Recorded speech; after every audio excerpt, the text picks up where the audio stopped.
Hello guys, once again Ijaz Hidayat is with you with new talk and new discussion.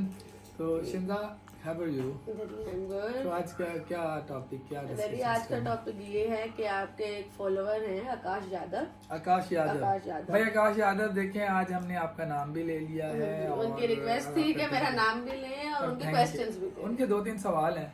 पहला एक सवाल मुझे अगर याद पड़ रहा है तो वो लैक्टेट के बारे में था कि उन्होंने पूछा कि सर लैक्टेट के बारे में बताएं, फिर how to manage lactate during cardiopulmonary. And then उनका था कि सर एचसीटी के रिलेटेड हेमाटोक्रेट्स जो सर्जरी के दौरान और ब्लड बैग्स फिर हम क्यों यूज करते हैं, उनका क्या लिंक है। एक्चुअली ये क्वेश्चन एचसीटी एंड ब्लड जो है ब्लड बैग इसको सेपरेट करते हैं। पहला सवाल फर्स्ट उनका क्वेश्चन ये था कि इनको लैक्टेट के बारे में पूछना। तो देखें जनाब, एक बात तो क्लियर है कि जो आपका जो बाईपास पे ड्यूरिंग कार्डियोपल्मोनरी बाईपास पे लैक्टेट एक इंडिकेटर, क्वालिटी इंडिकेटर है how to manage a perfusion during the bypass perfusion adequacy. तो सब पहले तो आपको ये मालूम होना चाहिए कि लैक्टेट बढ़ने की वजूहात क्या हैं। और जैसे मैंने आपको बोला, जैसे कि यूरिन आउटपुट क्वालिटी इंडिकेटर में आता है, इस तरह लैक्टेट को मैनेज करना is also the perfusion adequacy. तो सबसे पहले आपको अगर आपका लैक्टेट नॉर्मल रेंजेस में है तो इट्स मीन कि आपकी परफ्यूजन बॉडी की परफ्यूजन आपके टिश्यूज की और जो रिक्वायरमेंट है ऑक्सीजन की वो फुलफिल कर रहे हैं, ठीक है।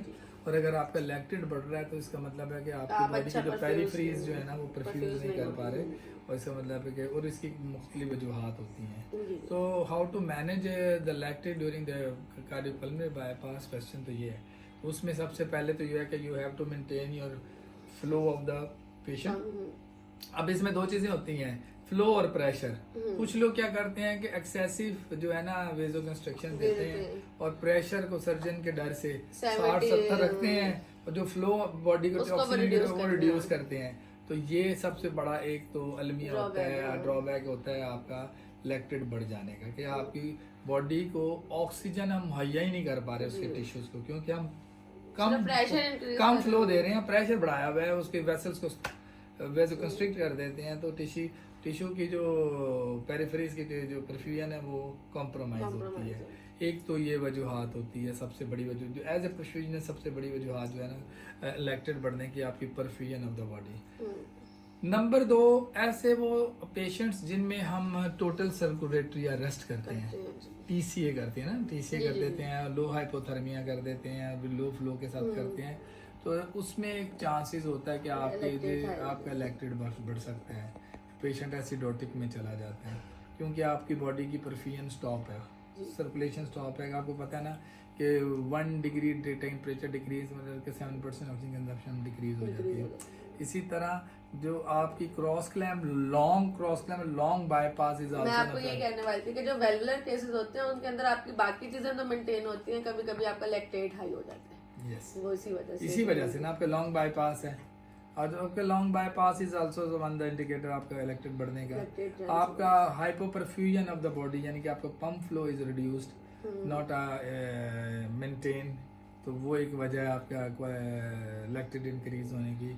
और दूसरी मैंने आपको एक और चीज़ क्या बोली थी कि आपका TCA total circulatory arrest long होने की वजह से भी आपकी ऑक्सीजन और प्लस अगर पीएच इम्बैलेंसिंग की वजह से भी आपका लैक्टेट बढ़ जाता है। तो सबसे पहले तो आई थिंक जब एबीजीज आपके पास आती है तो आपको ये फाइंड आउट करना चाहिए कि लैक्टेट इज अगर आप एबीजीज आ रही है तो आपको पता चल जाएगा। सबसे बड़ा इंडिकेटर है आपका यूरिन आउटपुट अच्छा आ रहा है 1 cc पर केजी पर आवर, जिससे मतलब कि आपकी बॉडी की परफ्यूजन अच्छी हो रही है। उसकी वजह ये है कि आपका जो सबसे मिनिमल फ्लो जो होता है ना ब्लड का, वो रीनल तक पहुंचता है, और उसमें अगर गुर्दे आपके अच्छा काम कर रहे हैं, इसका मतलब पूरी बॉडी की परफ्यूजन अच्छी हो। मैंने अभी ऑब्जर्वेशन करते हुए ये चीज देखी है, अपने एक टीचर से सीखी भी है कि अगर यूरिन बैग आपको बाय चांस नहीं दिख रहा, आप नहीं देख पा रहे, आपके सामने नहीं है, एनेस्थीसिया साइड पर है, तो आपको कैसे पता चलेगा कि हमारा पेशेंट यूरिन बना रहा है कि नहीं बना रहा। तो आप अपना रेजर्वायर चेक करेंगे, आपके रेजर्वायर में जो फ्लो होगा जब वो डिक्रीज होना शुरू हो जाए, इसका मतलब है कि आपका पेशेंट लाजमी तौर पर यूरिन बना रहा है। नहीं, एक और भी तो वजह हो सकती है,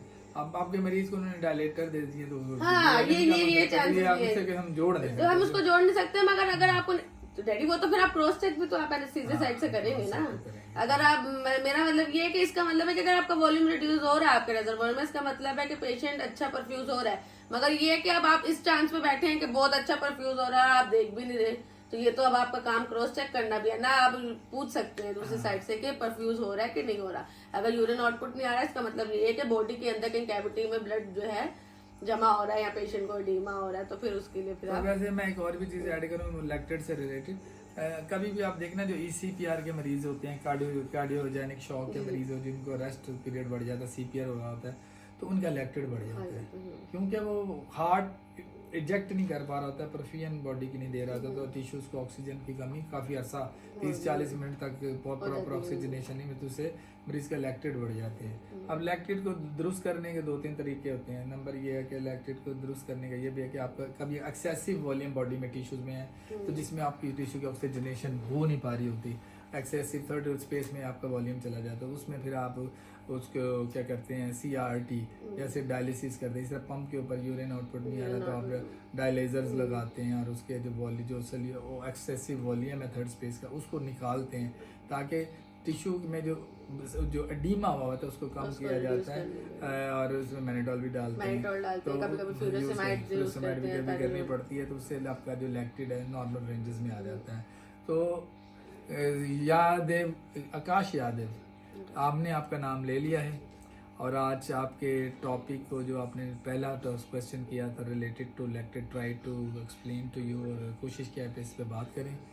फिर भी कोई सवाल हो और तो हम ज़रूर उसका जवाब देंगे। और दूसरी बात यह है कि जो आपका सेकंड क्वेश्चन है वो हम नेक्स्ट वीडियो में हम उसको बनाएंगे व्लॉग में। Have a nice good day. अपने दोस्तों में इसको शेयर करें, ख़ास तौर पे परफ्यूजन कम्युनिटी में, और ख़ास तौर पे वो जो उर्दू लैंग्वेज को जानते हैं ताकि वो अच्छे तरीके से परफ्यूजन साइंसेस को समझ सकें। Have a nice and good day, take care, खुदा हाफिज़।